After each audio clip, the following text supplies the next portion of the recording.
Bolani bolaligini unutib qo'yish, qo'pol baholash, urishib tashlash, baqirish shuning natijasi. Ta'lim maskanlari faqat ta'lim maskanimi yoki ta'lim plus tarbiyami? Ushlab olish qiyin bo'lishi mumkin, unga bir o'rganib qolsa.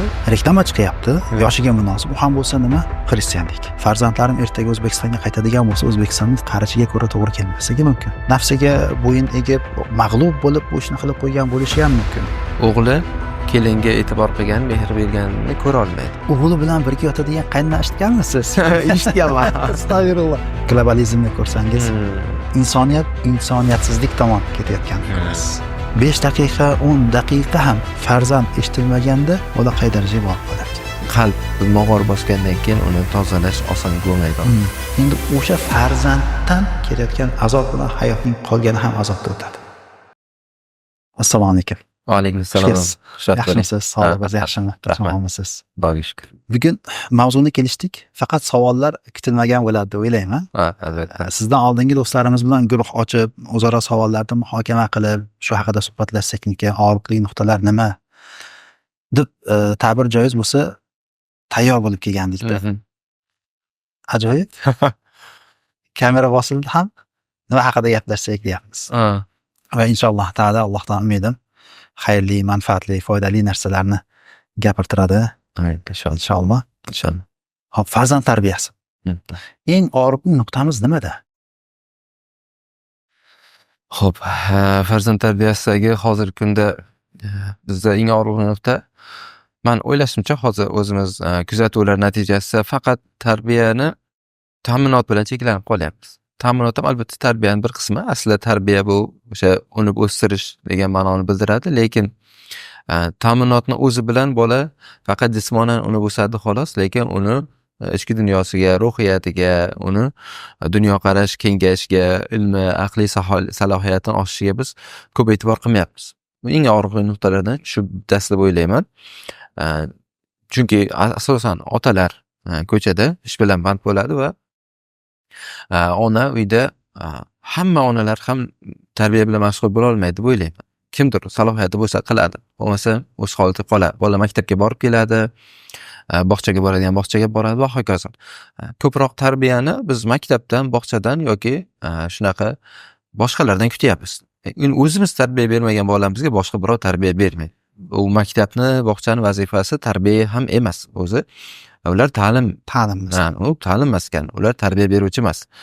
Shuning uchun albatta biz oila davrasida ota-onalar birgalikda farzandlarimiz bilan shug'ullanib, uni o'sha aqliy salohiyat osishiga, tarbiyasi, odobiga e'tiborli bo'lishimiz kerak bo'ladi. Bu birinchi nuqtalardan biri deb o'ylayman. Eng asosiy og'riqli nuqtalar e'tibor qilishimiz kerak bo'lgan joylardan deb o'ylayman. Yana bitta qo'shimcha, balki bu ham barobar bo'lar shu og'riqga, bolani bolaligini unutib qo'yish. Bolani bolaligini hisobga olmasdan undan sodir bo'layotgan harakatlarni qo'pol baholash, urishib tashlash, baqirish shuning natijasi. Bolani, misol uchun, to'xta, men shu yoshimda shunday qilarmidim yoki misol uchun bola o'ynab turganda faqat vaqtingni o'yin bilan o'tkazma, unaqa boshqa qiladigan ishing yo'qmi deb urishib tashlash. Bola o'ynashi kerak, lekin albatta me'yor bo'lishi kerak, lekin umuman butkul o'ynashdan cheklab yuborish ham noto'g'ri. Me'yorida o'ynash va boshqa narsalarda ham bolani misol uchun gapirganda, savol berganda, ayniqsa bolalarimiz ko'p savol beradi. Bizga yoqmaydiki, chunki ularning savoli bizga juda oddiy tuyuladi. So'raverasan bir narsani, jim bu, men bu ish qilyapman, keyin gaplashamiz, yo otangdan so'ra, onangdan so'ra qilamiz. Jirkib tashlash. Bu narsa noto'g'ri. Bolalar ana shu so'rab o'rganadi yoki tajriba qilish orqali o'rganadi. Ba'zi bir xato qilib qo'yadi ba'zi narsalarni. Masalan, deylik, oddiy men bu narsani bola bo'lsa, bilmasa, kichkina yosh bola, deylik 5-6 yoshli bola qo'liga olib ko'rish mumkin yoki yetarib yuborib, tushirib yuborish mumkin. Lekin unda bu borada tajriba bo'lmasa, sinab ko'ryapti bu. Shu narsalarni hisobga olishimiz kerak. Bu ham og'riqli nuqtalardan biri. Birinchisi bilan balki barobar deb ikkalasini aytib qo'ydim. Menda bir mulohaza bor. Ta'lim maskanlari faqat ta'lim maskanimi yoki ta'lim plus tarbiya? Lockdown bo'lganda, pandemiya bo'lganda, Dovul ulumi Deoband Islom universiteti mutlaqo ta'tilga chiqdi. Ta'tilga chiqaylikmi yoki bo'lmasam darslar onlayn davom etsinmi degan mavzuda katta bir majlis bo'ladi. Ustozlarning aksari aytadiki, yo'q, onlayn bo'lsa ham dars davom etsin, darslar bo'lsin degan fikr tashlashdi. Lekin u yerdagi bosh ustoz va u yerning rahbari bo'lgan Arshad al-Madaniy hazratlari 15-17 oktyabr kunlari bo'lgan Islom tinchlik va ezgulik dinida VIP mehmon sifatida tashrif buyurdilar. Mehmon sifatida qatnashdilar. Ustoz bir fikrni o'rtaga tashlaydilar.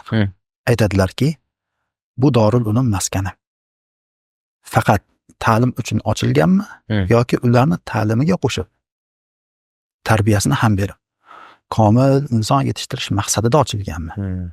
Agar sizlar aytsalaringki, faqat ta'lim bo'ldi, biz o'qitamiz, boshqasiga aralashmaymiz desalaring, so'zlaring o'rinli. Yo'q, biz bu yerdan komil inson yetishtirib chiqarishimiz kerak desalaring, unda 1 yil, 2 yil qancha davom etadigan bo'lsa etsin, ta'tilga chiqishimiz kerak deyishadi. Va ustoz o'rtaga bu mulohazani tashlaganlaridan keyin aksar ulamolar, ustozlar aytishadiki, to'g'ri. Faqat ta'lim bilan kifoyalanmaymiz, talabalarning tarbiyasiga ham qaraymiz. Endi u yer universitet, oliy ta'lim maskani. Shundoq bo'lishiga qaramasdan nima qilishadi? Tarbiyani ham ta'lim bilan birga berganlari uchun ta'tilga chiqishadi. Va u ummul madoris yoki ummul quro deyilgani uchun boshqa ta'lim dargohlari ham, islomiy universitetlar ham Dorul Ulum Deobanddan o'rnak olib, ular ham ta'tilga chiqishadi. Menimcha ta'lim dargohlarini faqatgina ta'lim dargohi deb biladigan bo'lsak, u yerda tarbiyani inobatga olmaydigan bo'lsak, ustozlar tarbiyaga mutlaqo aralashmaydi yoki aralashmasin degan narsa bo'lsa, salbiy oqibatlar kelib chiqadi. Shunday, albatta shunday. Hech o'qituvchi sizni urganmi? O'qituvchilarni urgan. Tarbiya berishni o'rgan. U ta'lim emas-da. To'g'ri. To'g'rimi? Shunday. Men yuqorida aytganim o'sha maktablar ta'lim maskani deganim. Ya'ni ular tarbiya ham beradi, yo'l-yo'lakay beradi, lekin baribir maktabdan yoki bog'chadan olingan tarbiya biz o'zimiz ko'zlaganga yetarli bo'lmaydi degan ma'noda. Albatta maktab ham ta'lim, tarbiya maskani. Tomoni ham bor. Baribir qo'shimcha harakat qilishimiz kerak. Masalan, maktabni o'zidan olayotgan ta'lim bilan kifoyalanmasdan to'garaklarga beramiz-ku. Bolalarimiz yanada biror bir fandan ixtisoslashib yaxshiroq o'rgansin, deylik oliy o'quvga tayyorlansin deb. Shunga o'xshab baribir biz tarbiyasiga ham mana shunday alohida yondashishimiz kerak bo'ladi. Bolalarimizni tarbiyasida bugungi kunda rivojlanayotgan texnika, texnologiya qanchalik salbiy ta'sir ko'rsatib qo'yyapti deb o'ylaysiz? Mana shu gadjetlar, telefon, planshet, kompyuter, mana shularni nazarda tutyapsiz. Bu narsalar albatta undan bu ham xuddi pichoqqa o'xshab ijobiy narsaga ham, salbiy narsaga ham ishlatish mumkin, lekin afsuski biz hozir ko'proq salbiy narsaga ishlatiladigan bo'lib qoldi. Internet boshqa bolalarni o'zini qo'liga qolib ketgandan keyin turli vaynlar, behuda narsalar, hatto yomon narsalarni ko'rishgacha borishlari mumkin. Bu albatta juda ham salbiy oqibatlarga olib keladi. Oddiy misol o'sha fikrlamaslik, ongini saviyasini pasayib ketish, mana shunaqa behuda narsalar, hayotga yengil qarash, hayotda bir katta maqsadlar bo'lmasligi, dunyo mana shu o'yin kulgidan iborat, mana shunaqa deb o'ylab juda chalg'ib qolib, yosh bolada mas'uliyatsizlik bilan ulg'ayish holatlari mana shu narsalar sabab bo'ladi deb o'ylayman. Buning uchun albatta biz ulardan nazorat qilishimiz kerak va me'yorida foydalanishga ruxsat berishimiz kerak deb o'ylayman. Butkul cheklab qo'yib ham bo'lmaydi, lekin me'yorida imkon qadar yaxshilikda foydalanishga ruxsat berish kerak deb o'ylayman. Lekin o'sha me'yorni qandoq qo'yish kerak? Me'yorini masalan telefon ishlatmagin yoki maktabga telefonsiz ketgan desak me'yor bo'la oladimi? Yoki mutlaqo telefon, shu yoshgacha sen telefon ishlatmaysan desak me'yor bo'ladimi? Telefon masalan internetga kiradigan telefonlar, deylik smartfonlardan foydalanishni toki bola oq-qorani ajrata oladigan, qo'liga misol uchun internet kirish imkoniyati bor bo'lsa-da, hech kim yo'q joyda o'sha telefondan foydalanish imkoniyati bo'lsa-da, undan yomon yo'lda foydalanmasligiga ishonchingiz komil bo'lsa, shunda smartfon berish mumkin deb o'ylayman.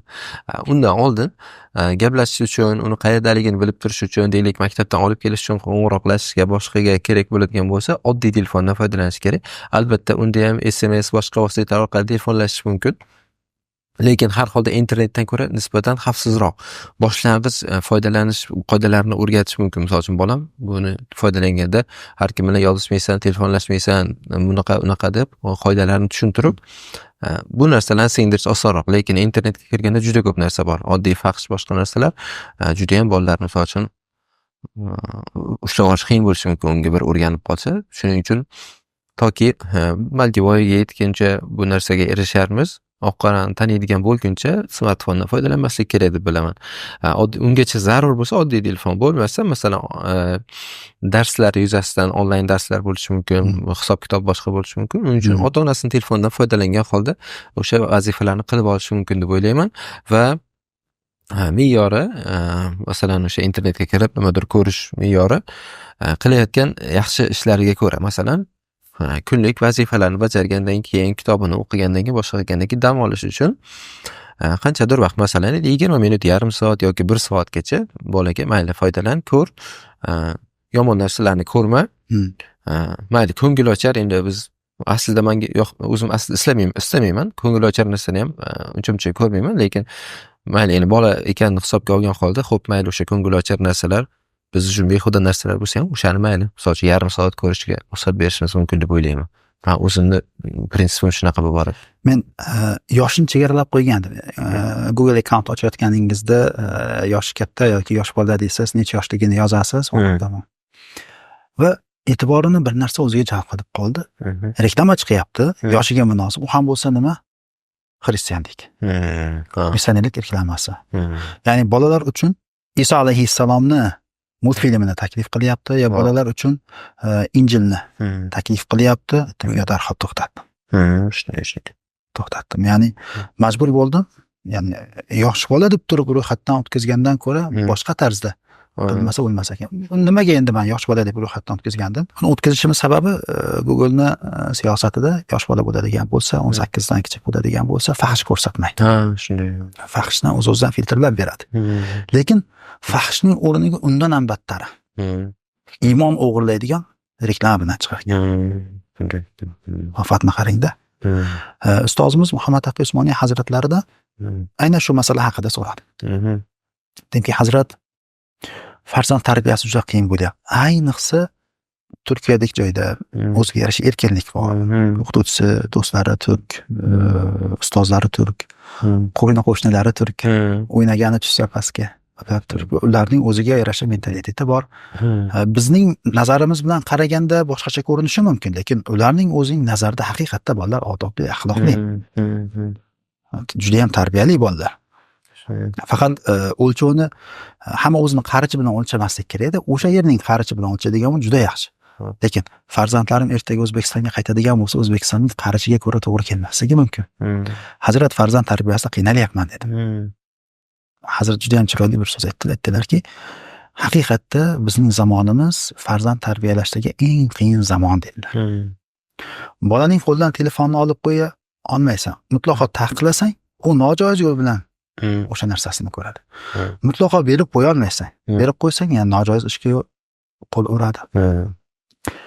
Kunimizda eng muhim masala farzand bilan otaning, farzand bilan onaning o'rtasi devor bo'lmasligi. Sen harakat qilgan har kuni ma'lum bir vaqt, o yarim soat bo'lishi mumkin, 1 soat bo'lishi mumkin. Nima qilasan? Hech qanaqangi kitobsiz yoki amri ma'ruf qilmasdan, nasihat qilmasdan ma'lum bir vaqt suhbatlashib o'tiradilar bilan. Shunday. Erkin suhbat. Erkin davra suhbati. Hazil huzul bilan, toiba bilan, u yoq bu yoqdan gaplashib, ularning fikrini olib, dunyo qarashini olib va o'sha erkin suhbat ularning yuragini siqib qo'yadigan, zeriktirib qo'yadigan bo'lmasin. Erkin suhbatda sekin asta ularga dinni, diyonatni berib borasan dedilar. Shunday. Va hazratning bu tavsiyalari shu darajada muhim va shu darajada foydali deb bildimki, Alloh hazratdan rozi bo'lsin. Birgina shu kunlik yarim soat yoki 1 soatlik erkin suhbat qanchalik foydali bo'lishini ta'riflashga so'z ojizda. Yaqinda o'zimizda bir holat bo'ldi. O'zingizga ma'lum, bizning universitetga tayyorlov kursimiz bor. Universitet talabalari uchun yotoqxona va qo'shimcha dars xizmatimiz bor. Bitiruvchilar uchun ilmiy tadqiqot markazimiz bor Istanbulda. universitet uchun yangi talaba qabul qildik. Va u talabaga ko'p harakat qildik. Unda tabiiyki u bola ko'chadan kelgan, maktabdan kelgan, xususiy maktabda ta'lim ko'rmagan yoki maxsus diniy ta'lim ko'rmagan yoki oilada u narsani ko'rmaganligi ma'lum. Va afsuski bizga kelgan talabalarni ko'pchiligi shunaqangi ixlosi bo'ladi, lekin oldin o'qimagan bo'ladi. Lekin istak bilan, xohish bilan, ixlos bilan keladi. O'z-o'zidan ta'lim universitetda o'qishga, ilm olishga hamma haqli deymiz. Marhaba, keling deymiz. O'qishga kirishi bizda oson, bitirishi qiyin. Yevropaga o'xshab. Boringki, u bola keldi. Harakat qildi. Oxiri o'zim bilan o'tirib gaplashib o'rgandim. Sen chiziqni oshib o'tding. Seni endi ruxsatni berib yubormasam bo'lmaydi. Sen albatta ketishing kerak. Seni foydang uchun ham va sen bilan birga o'qiyotgan sinfdoshlarining foydasi uchun ketishing kerak deb qattiq tanbeh berdim. U yoqdan onasi yig'layapti. Keyin o'zi ham qattiq va'dalarni berdi. Yigit so'zi dedi. Undan keyin ham 3 ta jinoyat qildi. Va oxiri rahbarimizga aytdim. Aytdimki, ustozingdan bu yigitni ruxsatini beraylik dedim. Faqat bu yigitni ruxsatni berayotganimizda bu bola o'qiy olmagani uchun ruxsat beraylik dedim. Qilgan anu ikkita katta jinoyati bor-ku. Buni aytmaylik. Chunki sinfdoshlarning orasida ertadan keyin birga osh yeyishi bor, uchrashishi bor, dog' bo'lib qolmasin. Nafsiga bo'yin egib, mag'lub bo'lib bu ishni qilib qo'ygan bo'lishi ham mumkin. Va ertadan keyin qattiq pushaymon bo'lib, nadomat qilib tavba qilishi mumkin. Buni aslo zikr qilmaydi, hech kim zikr qilmasin. Bo'ldi, shu jinoyat ustida ushlagan yigit ikkinchi og'zini ochmasin, tamom bo'lsin. Bu bola nega o'qishdan chetlashtirildi? Shu o'qishni o'zlashtira olmagan tufayli qarorga keldik. 2 hafta o'tmasdan meni guruhimda bir ota yozyapti. Farzandim ketganiga 2 oy bo'ldi. Nega haligacha universitetga kirmadi? Universitet talabasi bo'lmadi. Propiskasini olmadi. Shoshmaydim. Kim bu dedim. O'ziga yozaman, salom alaykum, yaxshimisiz? Men Odiljonman. Shu talabalarning ustozi. Yo, domla tanidim. Siz kimsiz dedi. Desam, falon talabaning otasini dedi. Sizga rahbarimiz aloqaga chiqadilar dedi. Xo'p bo'ladi, keyin rahbarga yozdim. Domla, bu kishi shuna deyapti-yu, bu bolani biz 2-3 hafta bo'ldi-ku bolani o'qishdan chetlashtirganimizga. Desam, aytdiki, chetlashtirdik. Bu bola chetlashtirildi. Onasini xabari ham bor. Faqat otasiga xabar bermadik. Nega otasiga xabar bermadik? Otasi juda ham badjahl inson ekan, o'g'limni biror narsa qilib qo'ymasin yo o'g'limga qattiq jahl qilmasin dedi otasi. Va rost ekaniga rosa yig'ladi, otasiga bildirmaydi dedi.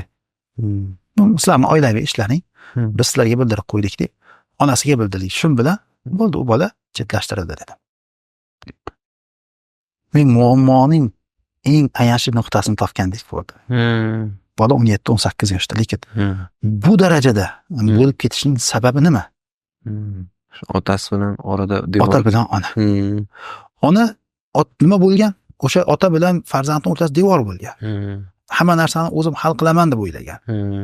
To'g'ri, farzandning tarbiyasida, farzandning islohida, farzandning komilligida 80% ona muhim.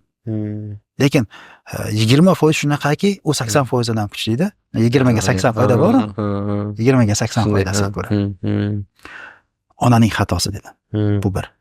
Ikkinchisi, agar haqiqatda onasi aytgandek ota juda badjahl bo'ladigan bo'lsa, eshitishga ham toqati bo'lmaydigan, farzandi bilan do'stlashishga ham, farzandining dardini eshitishga ham toqati bo'lmaydigan bo'lsa, ota ona bilan baravar xatokor dedi. Keyin onasi rosa yalindi. Mayli falon universitetda o'qisa ham mayli, hamma mas'uliyat o'zimizda, u dedi, bu dedi, men aytdim yo'q edi. Farzandingiz shu yoshga kelibdi, 17-18 ga kiribdi. O'rtalaringda jarlik bor va bu jarlik ustiga ko'prik qurib bo'lmaydigan darajada kattarib ketishi mumkin. Farzandingizni yo'qotib qo'yishingiz mumkin. Bittagina o'g'il bo'lsa, bittagina farzand bo'lsa deb qo'ymang. Qaysi yoningizga kerak bo'lsa, psixolog, mutaxassis yollab, haqiqiy murabbiy yollab farzandingizni isloh qilishingiz kerak. Farzanddan avval siz ota, siz ona o'zingizni tarbiyalashingiz kerak. Qarang, bir kunda 5 daqiqa, 10 daqiqa ham suhbatlashilmagan, farzand eshitilmaganda bola qay darajaga borib qolar ekan. Shunaqa, shunday. Bir kitob tarjima qilgandek, inshaalloh nashrdan chiqib qoladi. Qo'mitadan ruxsat chiqsa. Kitobning nomi Meni qachon tinglaysiz? Maşallah. Farzand aytyapti ota-onasi. Ha. Meni qachon tinglaysiz? Men shu kunlarda siz ham bola bo'lganmisiz nomli kitob nashri tayyorlanyapti. Mashaalloh. Xuddi siz aytgandek farzand tarbiyasidagi xatolar. Ota-onalar farzand tarbiyasiga qo'ygan xatolar 10 ta xato keltirilgan. Katta kitob emas, 96 betlik kitob bo'lyapti. O'zi siz kichkina kitoblarda katta mavzularni ko'tarasiz. Shunga harakat qilyapmiz. Shunaqa nomiga aytganingizga nima qoldimda, siz ham bola bo'lganmisiz degan nom o'sha juda tepada aytganimdek bolaligimizni unutib qo'yamiz, bolalarning bolaligini unutib qo'yamiz. Shuning uchun siz ham bola bo'lganmisiz, sizga qanday qilib nomladimda. O'sha Yaxshi nom qo'yibsiz. Haligi bir yosh katta inson ikkita bolaning yonidan o'tib ketayotsa, ular o'ynab o'tirgan ekan. Nima qilyapsizlar? deb do'q ovoz bilan bolalarga tanbeh ovoz bilan so'rasa, shu yoshda siz nima qilganmisiz, biz ham o'shada qilyapmiz deb shunaqa. Shunday.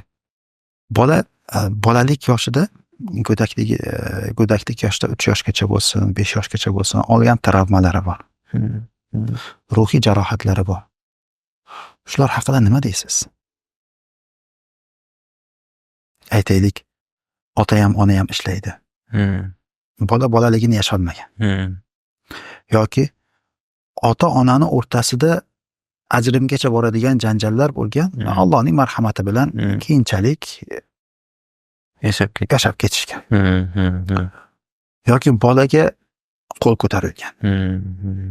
Bola faqat urush bilan, kaltak bilan katta bo'lgan yoki so'kish bilan, jirkish, tanbeh bilan shu bolaligini 6 yoshgacha bo'lgan davrini o'tkazgan.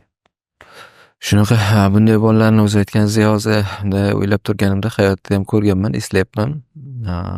Shunaqa faqat urib so'kib katta qilib, keyin o'sha bolalar katta bo'lganda o'zini yaqinlariga, masalan, ukalariga, hatto o'sha ota-onasigacha shunaqa qo'pol muomala qiladigan, faqatgina shunaqa baqiradigan shunaqa ko'rdimda. Ya'ni yoshligida ko'rganini takrorlaydi. O'zi aytiladi, 6 yoshgacha bola faqat kattalardan o'rnak olar ekan, kattalar nima qilsa 6 yoshgacha shuni takrorlashga harakat qilar ekan. 6 yoshdan keyin deylik voyaga yetguncha o'rganar ekan. Masalan, deylik 6 yoshgacha ota-onasi yolg'on gapiradimi, yo'qmi, nima qilsa ketaveradi ergashib, 6 yoshdan keyin voyaga yetguncha yolg'on gapirish to'g'rimi, yo'qmi, shuni o'rganar ekan. Undan keyin voyaga yetgandan keyin o'zi to'g'ri deb bilganini qilar ekan. Mana shunaqa holat ham, masalan, yoshligida 6 yoshgacha baqirib, urishib, so'kib katta bo'lgandan keyin u agar 6 yoshdan keyin o'rganmagan bo'lsa ham ehtimoli katta-da unaqa bola keyin. Yoshligidan o'zi tarbiya bermayaptilar, faqat baqir-chaqir boshqa, u keyin o'rganish ham, ta'lim ham bo'lmagan, tarbiya ham yo'q, ta'lim ham yo'q, keyin u bola faqat bilgani shu baqir-chaqir. Shu bu narsa ayni o'sha narsani takrorlashga sabab bo'ladi. Ko'proq o'zim hayotiy kuzatuvlarimdan keyin bolaning ruhiyati sinib qolishi, o'ziga ishonmasligi, mas'uliyatsizlik juda katta yomon oqibatlar bor. O'sha hayotda o'zim kuzatganlarimni aytishim mumkinki, qancha bolaga bir erkinlik berib, u bilan bir uni eshitib, suhbatlashib katta qilsangiz, bola shuncha fikri teran, ancha mustaqil fikrga ega bo'lar ekan. Subhanalloh. Hayotda o'zim kuzatganlarim bu ham. O'sha faqat urishib so'kib yoki tergab, uning uchun ota-onasi qaror qabul qiladigan bolalardan ko'ra, bolasini eshitib, lekin o'sha yo'l-yo'riq ko'rsatib, maslahat berib, tanlov imkoniyati o'ziga qoldirib ulg'aytirilgan bolalar ko'proq teran fikrli, mustaqil fikrli bo'lar ekan. Ota-onalar ba'zan savollar bilan, farzand tarbiyasida savollar bilan murojaat qilganda aytadi. Shu bolasi gapirmaydigan bo'lib qolgan hattoki, sabab eshitilmagan, shu faqat urishish, baqirish shunaqa holatlar eshitsangiz, surishtirsangiz, oqibatda shu ota-ona aybdor bo'lib chiqib qolyapti. Juda yomon bu narsalardan saqlanishimiz kerak. Yengil narsa emas, ya'ni ota-ona orasidagi janjallar ham yoki bolaga baqir-chaqir, ularga e'tibor qilmaslik. Keyin o'sha e'tibor qilmaslikni oqibatida ham yuzaga keladigan kasal bor ekan, kasallik. O'sha bola injiq bo'lib qoladi yoki turli xil yomon xarakter ko'rsatadi. Sabab e'tibor tortish uchun. Biz bolamiz o'zimiz e'tibor qilmaydigan bo'lsak, ular biz e'tiborimizni tortish uchun kerak bo'lsa yomonlik qiladi. Yig'laydi, yerga yotib oladi yoki atay borib suvni to'kib yuboradi, boshqa qiladi. Bir qildigan ishni qilmaydi, teskarisi qiladi. Maqsad menga e'tibor qilsin, menga gapirsin, menga qarasin, shunaqa. O'zi aslida e'tiborni tashqaridan qaraganda e'tiborni bunaqa talab qilish juda bir yomon ko'rinish, lekin u bola shuni to'g'ri deb biladi. Shunaqa qilib e'tiborni tortishim kerak deb o'ylaydi. Yoki agar kichkina farzandi bor oilalarga qarasangiz, 1 yoshlik deylik farzandi bor va undan katta 3-4 yoshli bolasi bor xonadon bo'lsa, albatta kichkina bolaga ko'proq e'tibor qilinadi. Qarasangiz kattasi nimadir qiliqlar qilib chiqaradigan bo'lib qoladi. Unga e'tibor qilmaganligi va 1 yoshli bolani erkalab tursangiz, kattarog'i u ham kelib nima qilib o'zi e'tibor talab qilaveradi bo'ladi. Bu narsa agar qancha uzayib ketaversa, shu bolaga e'tibor bermayversa, shunaqa katta bo'lgandan keyin ham gapga quloq solmaydigan, har xil yomon odatlar chiqaradigan, deylik, itoatsiz bolalar yetib chiqishi mumkin. Hatto sog'lig'iga ham zarar yetgan holatlarni ko'rdim. E'tibor qilinmasligi natijasida bola har xil ovozlar chiqaradigan shunaqa bir yomon holatlar. Jismonan ham ta'sir qilar ekan shu narsa va hayotda bu narsani o'zim ko'rdim. Shu doktorga borib nima qilishgan, shunaqa baholashgan, shunday shu sabab bo'lgan deb. Bu narsa bilan juda ham saqlanishimiz kerak bo'ladi shuning uchun. Men Hindistonda o'qib yurganimda o'qituvchilik qildim yosh bolalar, mahalladagi bolalarga. Endi bolalar yig'ilishadi, men ularga dars beraman. Orada o'ynaymiz. Bir bola hech darsga qo'shilmaydi, gapirmaydi ham. Va shundoq qotib turaveradi. Men o'yladim, u bola kar, soqov bo'lsa kerak. Nega gapirmayapsan dedim. Gapir bizga, meni eshityapsanmi? Qo'shil bizga desam, 8-9 yoshlardagi bir o'quvchi aytdiki, ustoz yaqinda buni ota-onasi ajrashdi. Qarang, u 8-9 yoshlardagi qizcha farosati yetyapti. Deyaptiki, ota-onasi ajrashgani uchun bu 5-6 yoshlik bolaning ruhiyatida jarohat qoldi, gapirmay qo'ydi. Shunday. U ota tinmasdan urar ekan onasini. Oxiri nima qilishgan? O'rtani ajratishganki, shu ayolni o'ldirib qo'ymasin. Ayolni shuncha baxtsiz qildi. Shunaqa. Er xotinning o'rtasidagi bu janjal to'g'ridan to'g'ri bolaga ta'sir qilyapti. Albatta. Shunday. Shu narsalarni oldini olish uchun u oila qurishdan oldin nima qilish kerak-da? Hisobini olib harakat qilish kerak. Kimga turmushga chiqayotgani, kimga uylanayotgani hisobini olib harakat qilish kerak. Oila qurib bo'lgandan keyin savol berib murojaat qilishadi, mana shu holat nima qilaydi? Endi bo'lib bo'pti. Hozir ajrashib ketsangiz bolangiz bor. Ajrashmaysangiz bunaqa hayot oldinroq qilish kerak deb aytaman-da. Shunaqa holat. Farzand tarbiyasida 5 yoshgacha bo'lgan umr, ya'ni bolaning 5 yoshgacha bo'lgan davri hayotining so'ngigacha oladigan ilmining 50% tashkil qilar ekan. Ya'ni shu 5 yoshgacha olgan ma'lumoti bo'ldi. Shu bilan uni haqiqiy fundamenti yoki korobkasi bo'ladi. Uyning korobkasi bo'ladi. Qolganini aytaylik 75 yil yashaydigan bo'lsa, qolgan 70 yili 50% tashkil qilar ekan. Lekin bu ilk 5 yildagi tarbiya shunaqaki beton bo'lib qolar ekanda. Bizda ko'p hurmat ham yo'qolib ketyapti bolalarga nisbatan. O'zim bolam-ku degan ma'nodami, men tug'dirib qo'yganman degandek qilib xohlaganini qilaveradi deb o'ylayman. Bu aslida baribir to'g'ri emas. To'g'ri, biz sababchi bo'lganmiz ular tug'ilishiga, lekin baribir ular inson. Ularni baribir hurmatini qilib inson sifatida qadrlashimiz kerak. E'tibor bering, oddiy bir texnikani 100 ming so'mga 100 dollarga olsa, ichida kitob chiqadi, bilasizmi? Bundan foydalanish konstruksiyasi. Shunaqa. Agar o'sha kitobcha chiqmasa, albatta shtrix kod bilan nimasi bo'ladi? PDF bo'ladi internetda. Hattoki uni ko'rsatib beradigan YouTube ga yuklangan videosi bo'ladi yoki movie.com ga yuklangan videosi. Vaholanki konstruksiyasi bo'ladi. Ha, albatta. Endi arzimas bir narsa. Bundoq qarasangiz.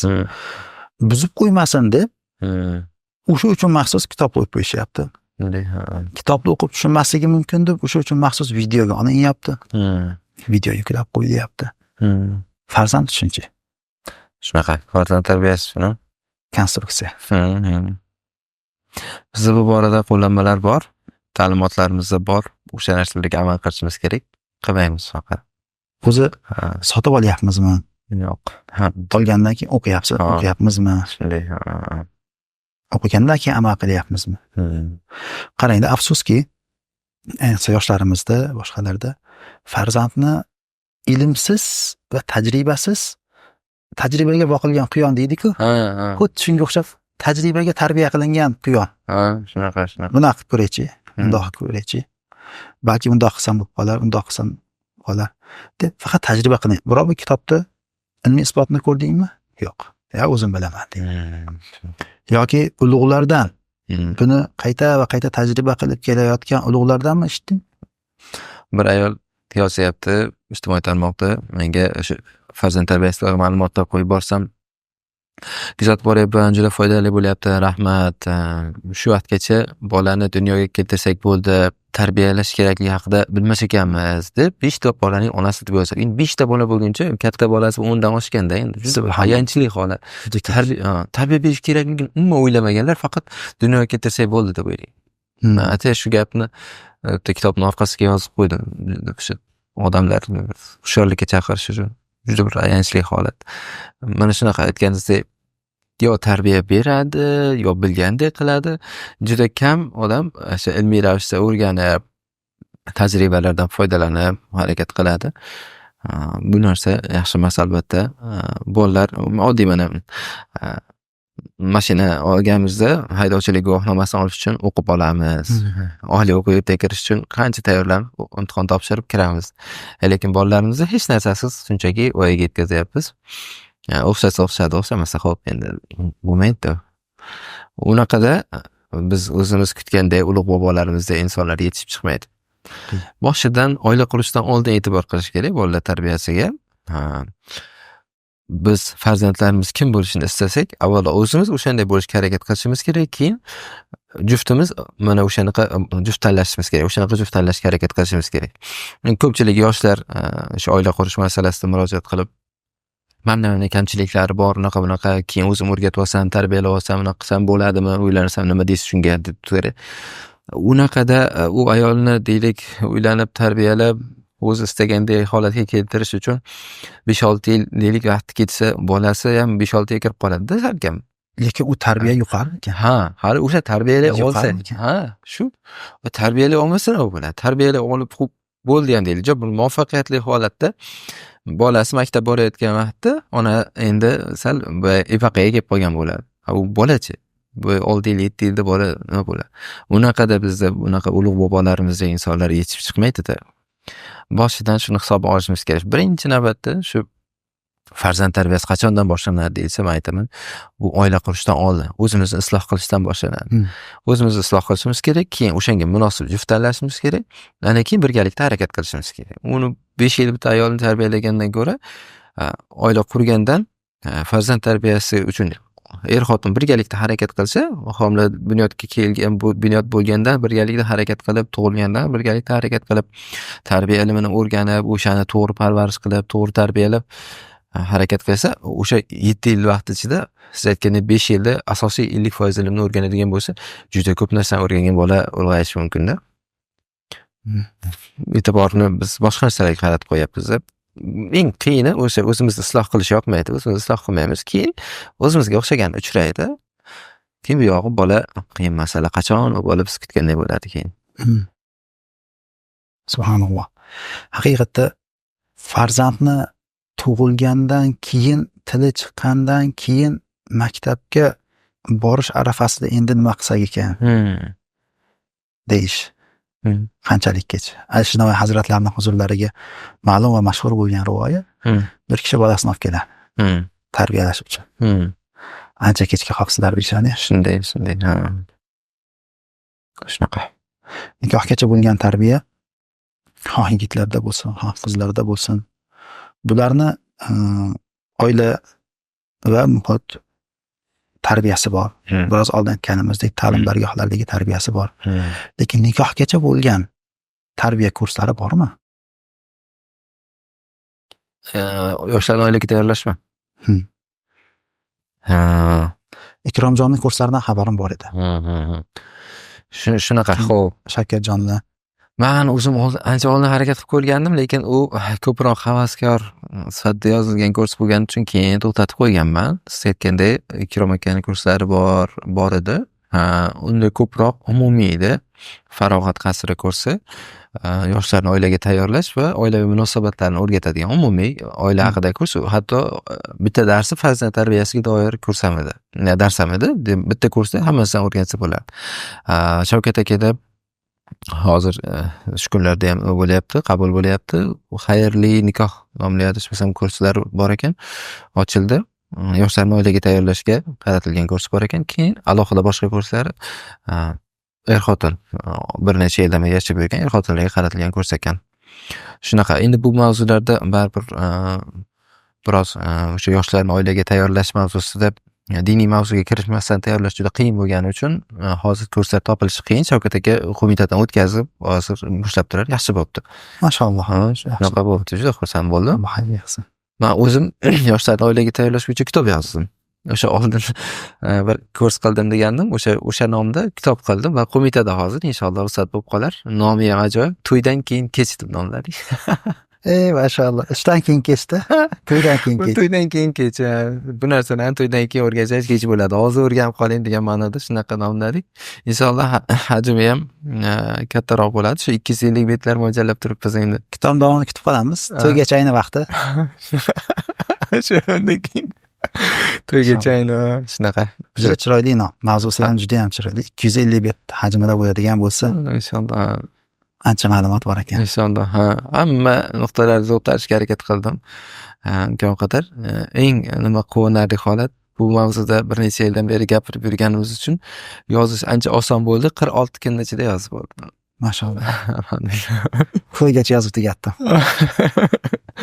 Shunaqa. Barakotli bo'pti. Inshaalloh shunaqa. Hozir endi ruxsat kutyapmiz. Ruxsat bo'lib qolsa shu chiqadi inshaalloh. Shu kitoblarni aytaylik diniy qo'mita orqali qiladigan bo'lsangiz, ma'lumki tiraj soni bo'ladi, qo'mita ekspertizasidan o'tishi bo'ladi, bir necha oy vaqt oladi. Tabiiyki dinimizga yot bo'lgan ma'lumotlar ommaga yetib bormasin degan maqsadda ekspertizadan jiddiy ravishda qarab chiqiladi. Lekin diniy bo'lmagan tarzda yozsangiz yaxshi emasmidi? Ekspertiza vaqti olmaydi, tiraj chegaralanmaydi.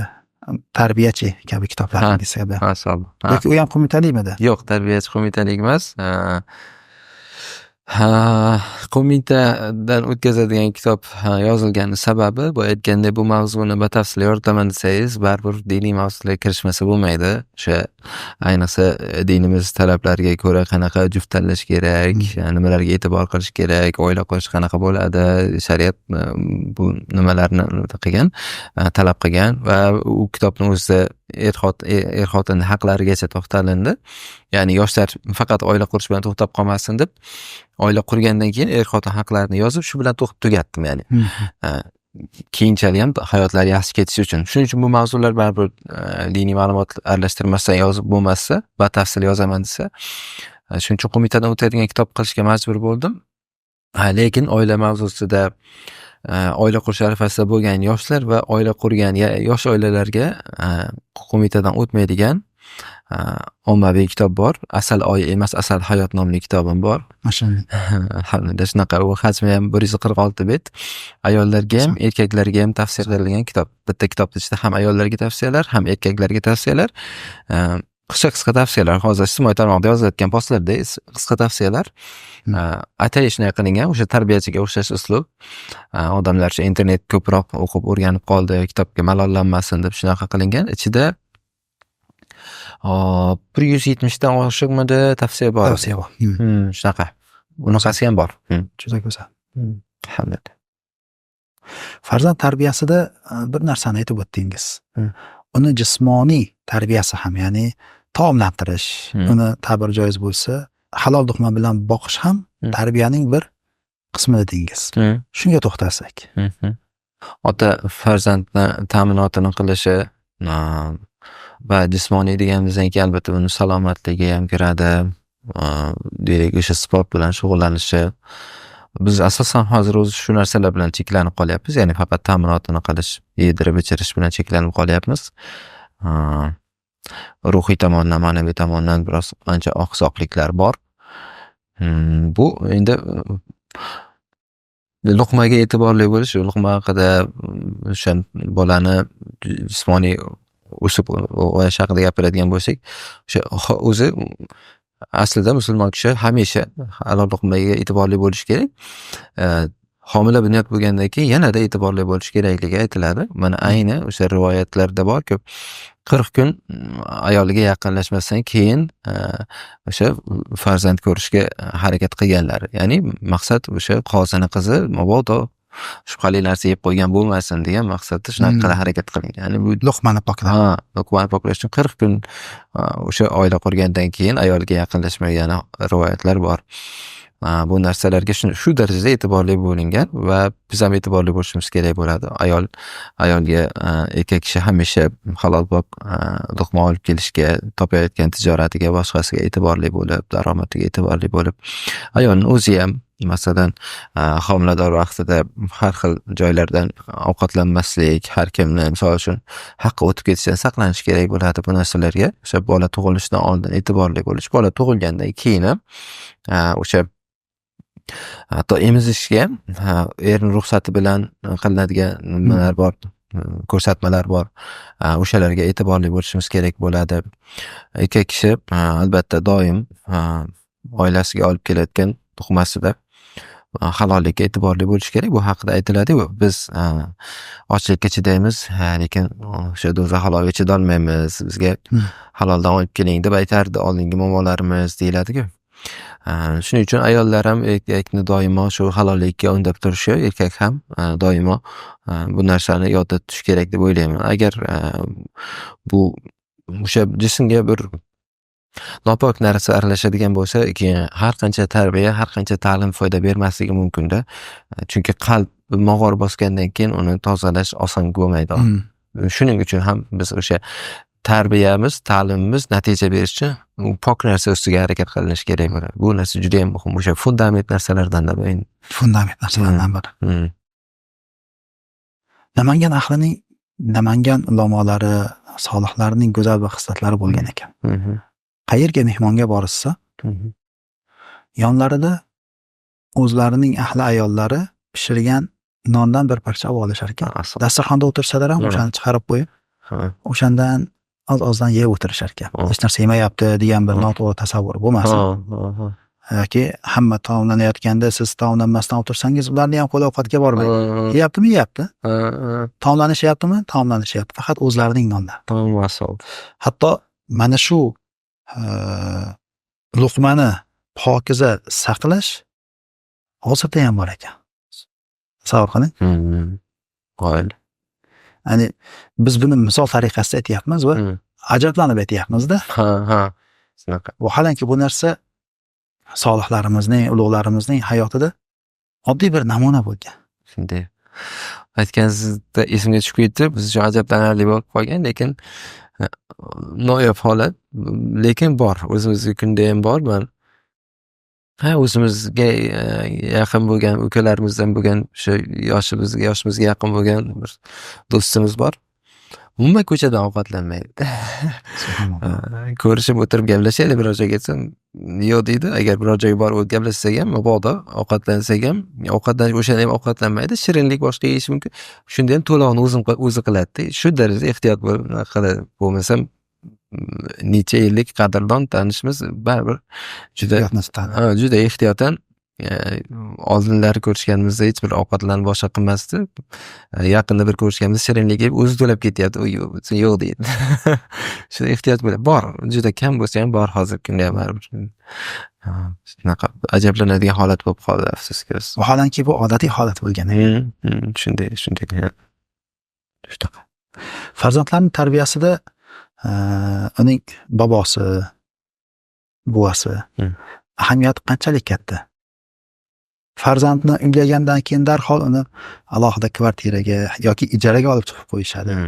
Farzand tug'iladi, uni tarbiyasida bobosining o'rni yo'q, buvasining o'rni yo'q. Bo'lsa qiz 17-18 yosh, 19 yosh, yigit bo'lsa 22-23 yosh. Ularda na tarbiya nazariy ilmi bor, na amaliy ilmi bor, na tajriba bor, na ko'nikma bor. Shunaqa. Shunday farzandlar tarbiyasida o'sha bobo buvilarning o'rni juda ham muhim deb bilaman. Bu narsa orada mehr muhabbat bo'lishi uchun ham muhim. Farzandlar masalan birga bobo buvilar bilan birgalikda yashasa, ularga nisbatan baribir mehribon bo'ladi. Bir-biriga nisbatan rahm shafqatli bo'ladi. Endi biz baribir otalarimiz, onalarimiz farzandlarimizni yaxshi ko'radi. Birga yashamasa ham baribir ular tabiiy ravishda yaxshi ko'radi. Bizni yaxshi ko'rganda yaxshi ko'raveradi, lekin biz bolalarimiz ota-onamiz bilan birga yashamaydigan bo'lsa, qanaqadir orada uzilish bo'lib qoladi. Ular oddiy, misol uchun deylik, qo'polroq misol keltirsam, masalan, bemor bo'lib qolsa ham bir og'rinmaydi-da, ya'ni tabiiy qabul qiladi, hammayli Alloh shifo bersin deb qo'yish mumkin xolasda. Ya'ni o'sha mehr muhabbat orada yo'qligi, birga yashab, orada o'sha rishtalar mustahkam bo'lsa, orada farzand bilan o'sha bobo buvi o'rtasida mehr muhabbat bo'ladi. Bu narsa baribir kerak. Oradagi mehr muhabbat ham muhim. Keyin ikkinchi navbatda siz aytgandek tajriba. Yoshlarni darrov oila qurgandan alohida chiqarib qo'ysa, ularda na tajriba bor, na bu borada bir ta'lim bor. Bu o'sha farzand tarbiyasida xatolarga sabab bo'lishi mumkin yoki qiyinchilik, muammo, mashaqqatlarga nima qilish bilmay qoladi. Shuning uchun men o'zim bilmaganlarimizni shu kattalardan so'rab, qanday yo'l tutish kerak shu holatda, nima qilaylik, bolalar misol uchun salomatligiga doir holat bo'lsa, so'rab bo'ling, nima qilish kerak deb harakat qilaman. Birga yashamaganimizdan keyin shu narsaga e'tibor qilib, hech bo'lmasa shu tomondan foydalanib qolishimiz kerak. Imkon bo'lsa albatta birga yashash kerak. Endi boshqa bir muammo ham bor-da. Kelin bilan qaynona bir uyda bir tarafdan qaynona zulm qilib uni sig'dirmaydi. Ikkinchi tomondan kelin yoshlik qilib, beboshlik qilib unga bo'yin egmaydi. Bu oilani saqlab qolish uchun nima qilish kerak? Alohida bir uyga olib chiqish kerak. Bitta uyda qaynona bilan, qaynota bilan yashasin deyilsa, oila buzilib ketishi muqarrar. Alohida olib chiqib qo'yilsa, bolalar u bobosining, buvasining mehridan, tarbiyasidan mahrum bo'lib qolish. Turgan gap. Shunday tomonlari ham bor. O'shanaqa oila buzilib ketishi muqarrar bo'lgan holatlarda albatta ikkita zarardan kichkinasini olib alohida yashash kerak bo'ladi, lekin agar holat bir o'rtacha, ya'ni qaynona ba'zan jabr qilib qo'yayotgan holatlari bo'lsa, islohga umid bo'ladigan bo'lsa, isloh qilishga harakat qilish kerak. Men ko'proq o'sha qaynona kelin muammolarida oiladagi ikkita erkakni, ya'ni o'sha qaynonaning eri va kelinning erini roli, o'rni juda muhim deb bilaman. Qaynota o'sha qaynonaga ko'proq mehr, e'tibor berib va erkaklik maqomida turib, rahbarlik maqomida turib, ayolini o'sha boshqaradigan bo'lsa, uni tiyib qo'yadigan bo'lsa, u ham kelinga hadeb zulm qila olmaydi. Ko'proq qaynotalar ko'rmaganga oladi yoki juda ham bir og'zi bo'shlik qiladi.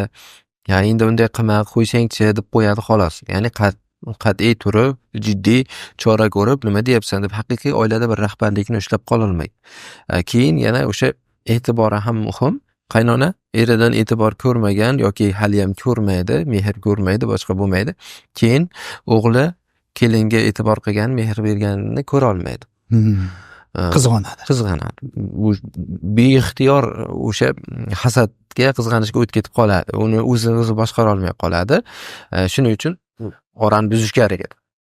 O'g'li bilan birga yotadigan qaynona eshitganmisiz? Eshitganman. Astag'firullah. Shu darajaga borgan. Ha, shunaqa eshitganman, rosa ham bordi. Shunaqa shu darajada, hattoki ajratib yuborishgacha borganlarni eshitganman. Bu narsa bir tomondan o'sha o'zi bir nechta sabablar bo'lishi mumkin. Bittasi masalan o'zi eridan mehr e'tibor ko'rmagan, o'g'li kelinga mehr e'tibor berishini ko'ra olmaydi. Ikkinchisi o'zi qaynonasidan zulm ko'rgan, endi kelinga zulm qilishim kerak deb o'ylaydi. Uchinchisi o'sha baribir o'zida qadriyatlar, tushunchalar noto'g'ri ekani, shunga o'xshash bir qancha sabablar bor. Lekin eng asosiy narsalardan baribir har qanday holatda isloh uchun harakat qilinar ekan, qaynota bilan haligi kelinni eri, o'g'il birgalikda harakat qilsa, natijaga erishsa bo'ladi deb o'ylayman. Eng bo'lmaydigan holatda alohida chiqish. Lekin islohga umid bor bo'lgan holat bo'lsa, isloh qilishga harakat qilish kerak. Qaynonani qaynota tiyib olsa, kelinni o'g'il boshqarsa, ancha bir murosaga kelish mumkin. Yevropada ijaraga bobo buvalar chiqibdi. Chunki bolani tarbiyasida ularni otani, onani o'rni bor. Lekin xuddi shundoq boboning, buvaning o'rni ota-onanikidan kam emas. Bolaning tarbiyasi shu narsa, bolaning psixologiyasining rivojlanishida shu narsa bo'sh bo'lib qolmasin. Deganki psixologlar nima deyapti degan? Bolangizda buvaning o'rni bilinyapti. Yoki boboning o'rni bilinyapti. Va yoshi katta, o'sha bobolik yoshdagi kishini ijaraga yondashayotgan kelib unga bobolik qilyapti. Qariganimizda his qilmas ekanmiz. O kunlar ko'rsatmasin. Undoq deydigan bo'lsangiz, Yaponiyani ko'rsangiz, ijaraga xotin, ijaraga ergacha borildi-ku. Shunaqa Alloh asrasin. Globalizmni ko'rsangiz, insoniyatsizlik tomon ketayotgan ko'rasiz. Shunday. Bolalar haqqi, bolalar huquqi deb dunyoga jar solayotgan qo'shtirnoq ichiga inson huquqlari namoyandalari 20 mingdan ziyod nom-nishonsiz yo'q bo'lgan G'azodagi bolajonlar uchun ovoz chiqarishgan.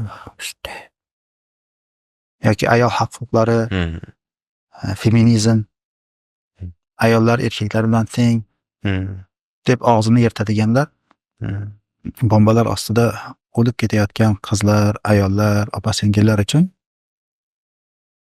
maymundek ko'r, maymundek soqov, maymundek kar bo'lgan ahmoqlikni ko'ryapsiz. Xuddi shunday. O'zlari manfaati uchun-da bular aslida. Shuning uchun manfaatsiz joyda harakat qilmaydi. Siz hech urush travmasini ko'rgan bolalarni ko'rganmisiz? Yo'q. Juda qiyin bolalar ular. Men 2014-2016 yillari bir institutda dars berar ekanman. Menga sinf rahbari emas, bosh ustoz sifatida sinf rahbari o'sha suriyalik ustoz edilar, shayx edilar. Menga asosiy ustoz sifatida o'sha sinfni berishdi. Men ularni fiqh, aqida darslariga kirardim, tarbiya darslariga kirardim. Juda qiyin. Mana u institut turk talabalar ham bo'lardi va suriyalik talabalar ham bo'lardi. Hammasi taomlanish uchun yoki majlis uchun bir joyga yig'ilsa, yer bilan osmoncha ajralib turardi. Urush travmasi juda og'ir. Juda ham og'ir va shunaqangi bir travmaki,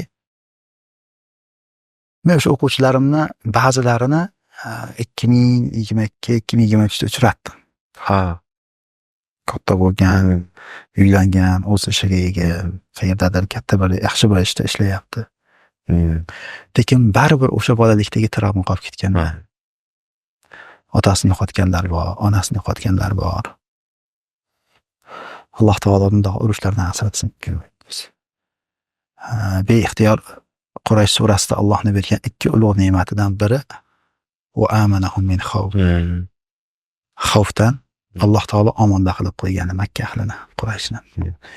Endi xavfdan omonda qilib qo'ygan Alloh nega zikr qilyapti buni desangiz, shu darajada ulug' bir ne'matda. Endi urushdan omonda qilib qo'ygan bo'lsa, qanday ulug' ne'mat. Bo'ldi. Alloh taolo bizga shu ne'matni beribdimi? Shunday fursatni beribdimi? Biz dunyodagi ikkita mamlakatdan birimiz. Dengizga chiqa olmaydi. Ya'ni bir necha mamlakat buni, ikkita mamlakatdan keyin chiqa oladigan mamlakatlardan ikkitasidan birisi Chad, ikkinchisi biz. Chadku uni yer osti boyliklari ham yo'q. Lekin bizda yer osti boyligi ham bor, yer usti boyligi ham bor. Ya'ni insonlarimiz. Endi o'sha yer osti boyliklarimizni undan ham kuchlisi, undan ham muhimi bo'lgan yer usti boyliklarimizga, har birimiz o'zimizni farzandimizga, yoshimiz katta bo'lsa nabiralarimizga, jiyanlarimizga to'g'ri tarbiyani beradigan bo'lsak,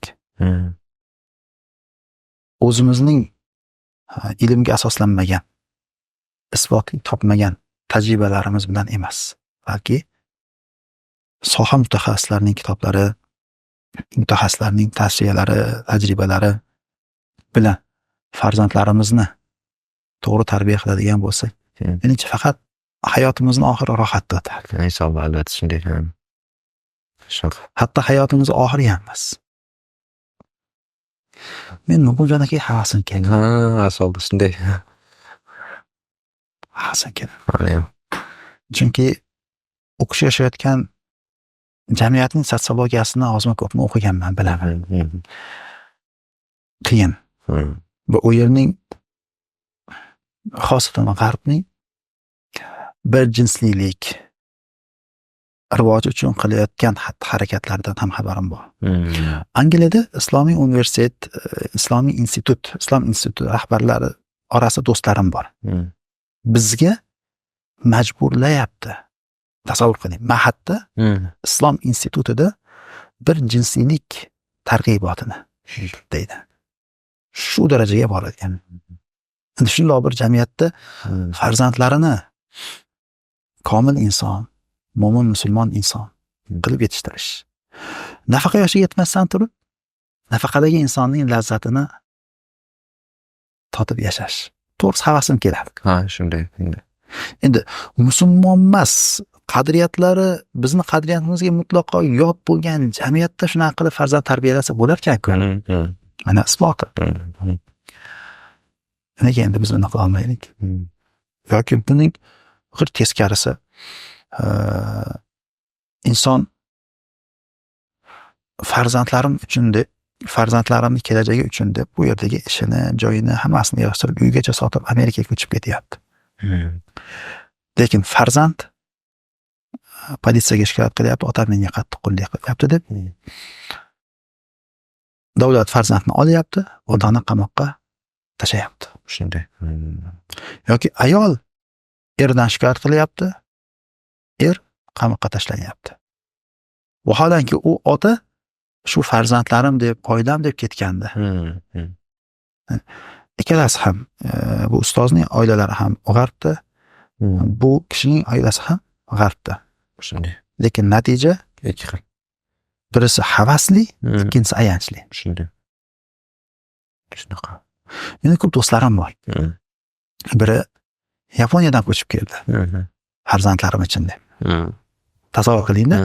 Yaponiyada adashmasam katta bir dunyoning mashhur bo'lgan brendini bir bo'limida rahbar edi.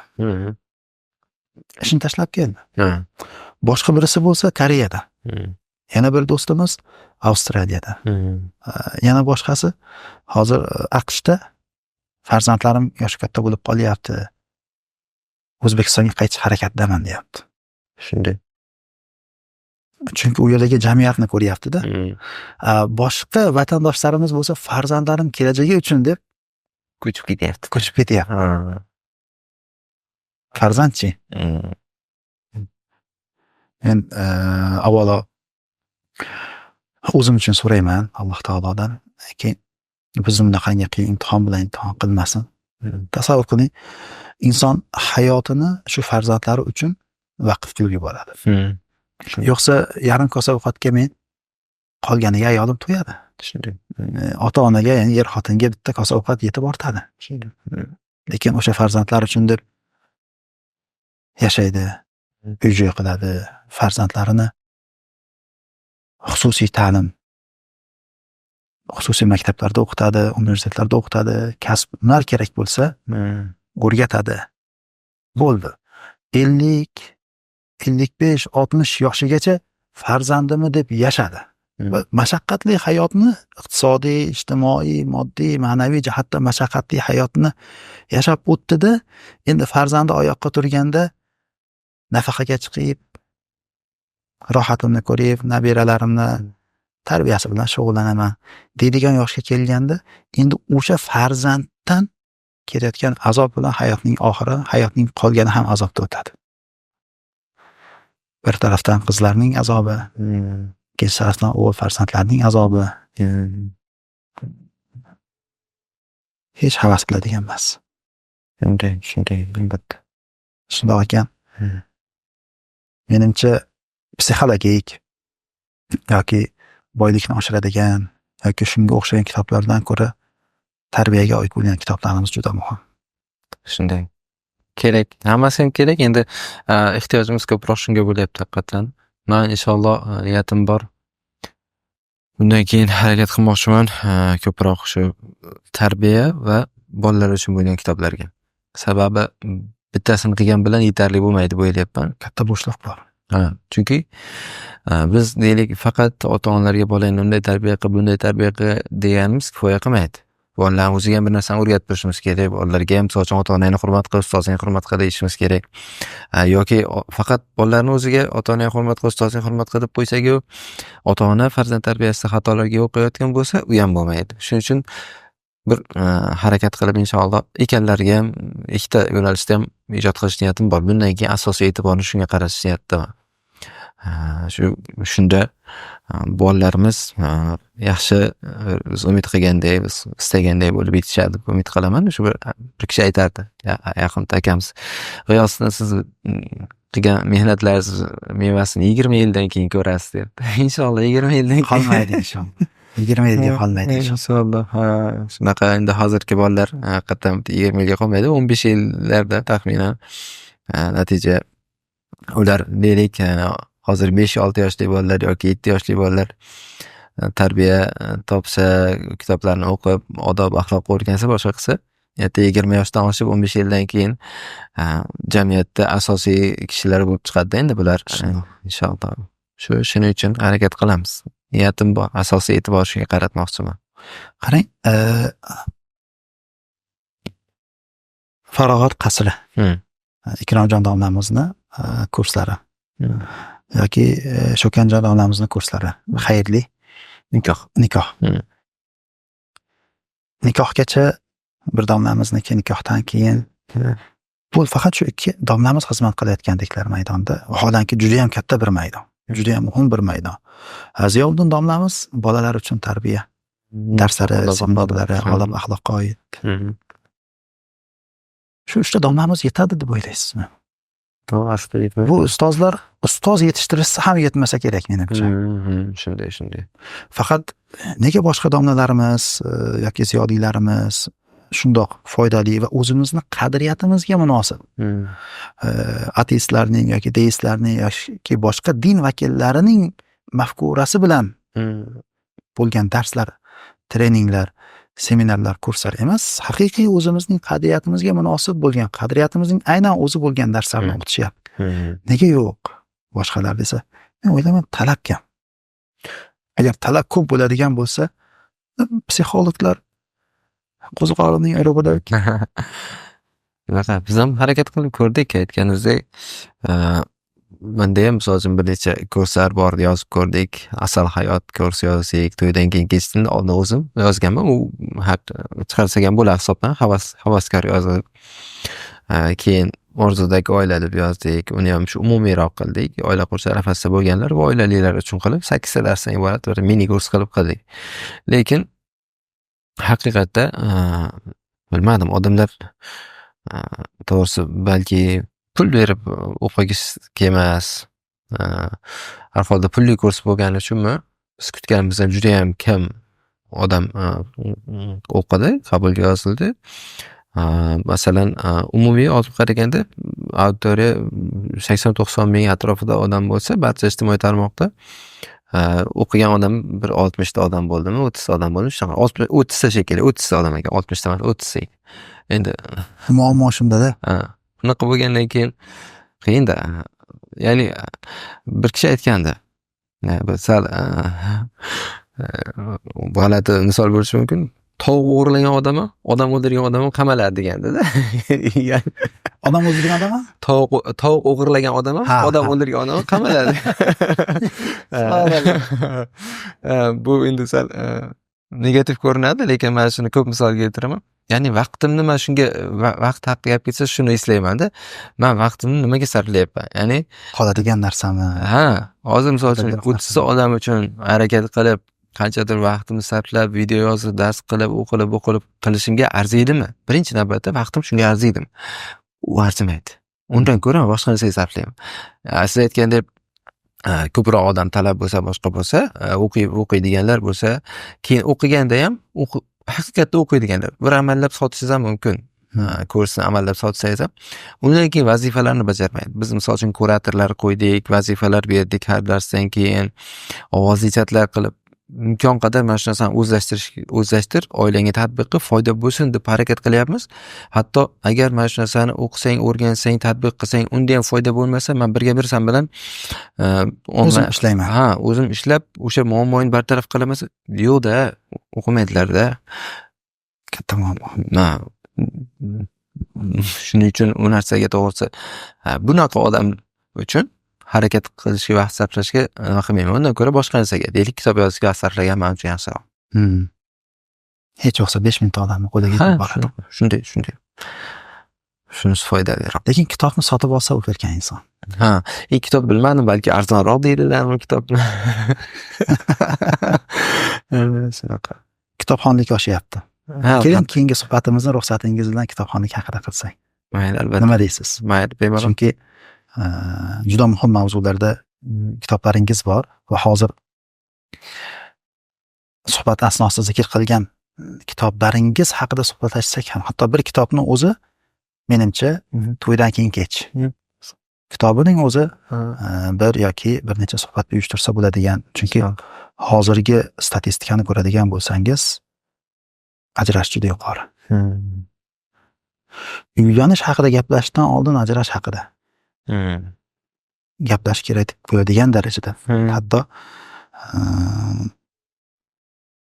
milliy xavfsizligimizni tahdidga soladigan darajada statistik ma'lumotlar. Nega bu darajaga chiqdi?